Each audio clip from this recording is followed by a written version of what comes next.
So this is part 2 of chapter 4, section 7.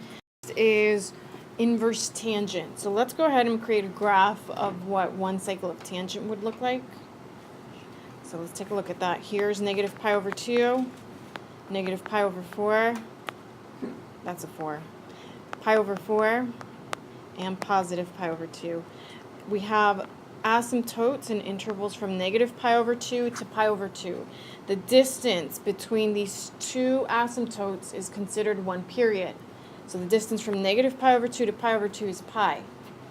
Then we have our curve, and that looks like this. If we were creating multiple tangent curves, this would not pass the horizontal line test. So we have to limit the domain of tangent just like we did for cosine and sine in order for the inverse to be a function. So when we limit tangent from negative pi over 2 to pi over 2. If we look at one cycle of tangent, we can see that the domain, restricted tangent, that the domain is from negative pi over 2 to pi over 2. Our range is the set of all real numbers. So when I invert this relationship, I'm switching domain and range. So now our domain for inverse tangent is the set of all real numbers, and the range is on the interval from negative pi over 2 to pi over 2. So inverse tangent is only existing for our angles, as far as our angles are concerned, in quadrants 1 and quadrants 4.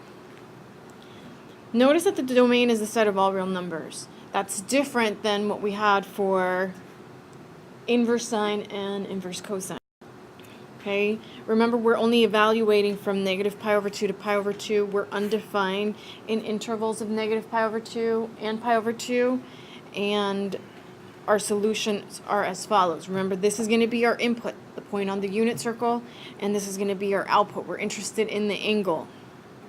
Notice that we're using parentheses. So if we're looking here, it's inclusive for sine and cosine as far as our period information is concerned. But here I have parentheses. Why? Because of those vertical asymptotes. Okay? Let's evaluate. Before we evaluate, let's recap on the domain and range of sine and cosine for inverse sine, inverse cosine. So here's inverse sine. Domain is from negative 1 to 1. That's really important. The range is from negative pi over 2 to pi over 2. Notice that I'm using brackets. For inverse cosine, domain is negative 1 to 1. My range is from 0 to pi, and this is the only one that has a domain of the set of all real numbers. And you can see that it's extending from negative infinity going towards positive infinity. The range is from negative pi over 2 to pi over 2. So when I'm evaluating arctan or inverse tangent, again, we're just looking for those angles. So what is arctan at root 3 over 3? So here our solution is pi over 6. The second one, we have arctan negative 1. Which angle does that occur at? Negative pi over 4, correct. And our third one, we have arctan or inverse tan negative root 3. What angle does that occur at? Negative pi over 3. Okay. Now let's use an inverse trig function to write theta as a function of x. So what this is asking us to do is just to simply write using the inverse of theta. So therefore our input is the proportion.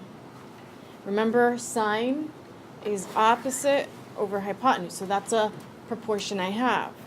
So opposite over hypotenuse. Our input is always the ratio for the triangle or the point on the unit circle. And our output is always the angle.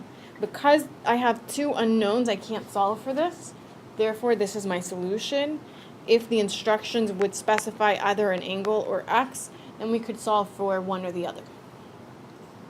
Okay, so as far as composition of functions involving inverse trig functions go, what we need to know is that when I multiply something by its inverse, those properties, think about what we did with the logarithms, this is going to reduce and we're going to be left with x. It doesn't matter if my inverse is first and then I have sine, or if I have cosine then inverse cosine, or inverse cosine then cosine, I'm still going to be left with whatever x is, or whatever I have for x, tan, arctan, or arctan and tan, you're still going to be left with x. So let's take a look at some examples as to what do I mean by evaluating with the inverses. So let's say I have cosine, inverse cosine of, say, a half. Okay, what is my solution? These are inverses, that reduces, we're left with a half. Good. Let's take a look at another one. Let's say I have inverse sine at pi over 6. What's my solution? Pi over 6. And let's do another one.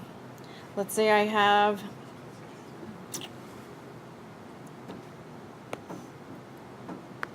arctan and tangent at pi over 3. What's my answer? Pi over 3. Or if I have tan of arctan 20, what's my answer? 20. Okay, what if I have, oh, that should say arctan, I accidentally left that out. Let's say I have cosine and inverse cosine 20. What's your answer here?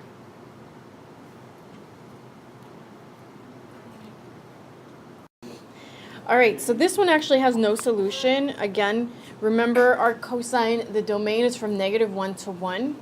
So therefore, that's not possible. So this one does not have a solution. However, remember, arctan, the domain is the set of all real numbers. Therefore, this one does have a solution. So make sure that you recognize the difference between the domains and what you can actually evaluate for inverse cosine, inverse sine, inverse tan.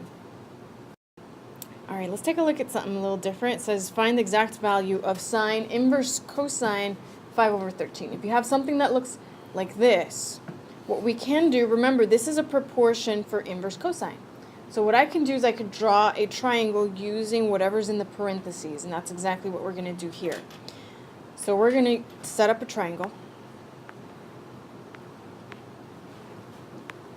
And cosine is adjacent over a hypotenuse. Using Pythagorean theorem, I get 12 for my opposite side. And remember, what we're really evaluating is the sine of whatever angle this is.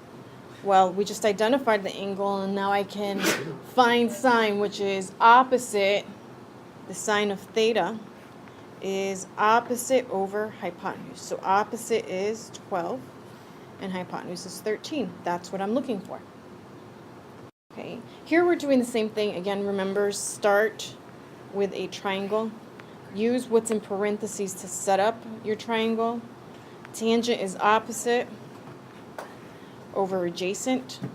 Now we're using the Pythagorean theorem to find the hypotenuse. All right, so our hypotenuse is square root of 21 using the Pythagorean theorem.